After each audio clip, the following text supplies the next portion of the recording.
sebagai bagian dari amanah, nggak gampang ngumbar-ngumbar apa aib atau rahasia-rahasia. Jadi kalau orang dikasih amanah, ya kalau kita lagi cerita nih sama teman, jangan bilang-bilang ya. Tahu-tahu apa ya, pas dia lagi musuhan dia umbar-umbar tuh aibnya. Padahal waktu dia bicara sama temennya adalah ikrar. Ketika itu dijadikan ikrar satu sama lain, tiba-tiba ada gesekan, lalu rahasia itu diumbar. Nah ini bagian dari rusaknya amanah, dari hak-haknya menjaga sesama manusia. Kalau hak-haknya Allah paling berat juga sebetulnya. Waktu kita dalam kesendirian, kira-kira gimana kita kasih jatuh amanah? Amanah ilmu kita yang selama ini kita dapat. Yang kalau nggak boleh kita ninggalin sholat, yang udah ada ikrar diri untuk berjamaah, ya kan? Tapi dibikin malas, itu amanahnya sama Allah itu. Karena dia udah mengikrarkan dirinya untuk berbuat, tapi tiba-tiba dia melalaikannya. Nah, ini bagian dari pengkhianatan diri. Bagaimana dia tidak menjaga hak-haknya Allah pada dirinya.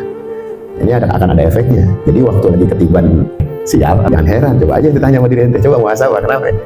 Amanah itu bagaikan apa? Bagaikan bangunan yang kita akan menempati bangunan itu.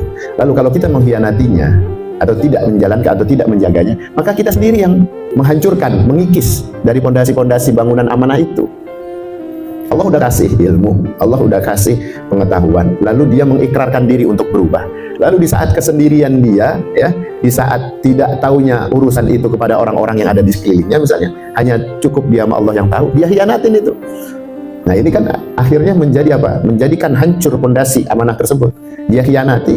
Lalu ketika itu terjadi menjadi kebiasaan, ya, akhirnya bangunan itu meruntuhkan atau menibankan kepada dirinya.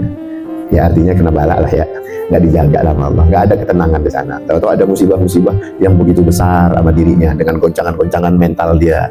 Ya, mungkin bukan maksudnya bangunan yang ada di rumahnya, bukan. Mungkin bukan itu aja. Ya ini apa? Dari kesialan yang datang kepada dirinya. Ya, karena amanah-amanah yang memang Allah berikan dari maklumat, ilmu. Nah ini kan amanah yang sebetulnya adalah bagian dari fasilitas dia menuju bangunan kemuliaan dari Allah. Lalu dia khianati, dia yang menghancurkan sendiri dari pondasi-pondasi apa yang diberikan. Harusnya dia bisa menikmati satu tangga menuju ke atas, tapi karena dia tidak menjalankannya, dia mengkhianati hak-haknya Allah, maka dia sendiri akan merasakan akibat-akibat pengkhianatannya. Ya, semua itu kembali kepada siapa? Kepada yang berbuat. Dia yang meminta, ya Allah, Allahumma zidna ilma, ya Allah berikan aku tambahan ilmu. Ya kan kalau berdoa kan mintanya tambahan ilmu. Kalau lagi datang ke majelis minta tambahan ilmu. Ketika ditambah ilmu, ketika ditekankan untuk diamalkan ilmu itu, kok ogah-ogahan, kok nggak mau.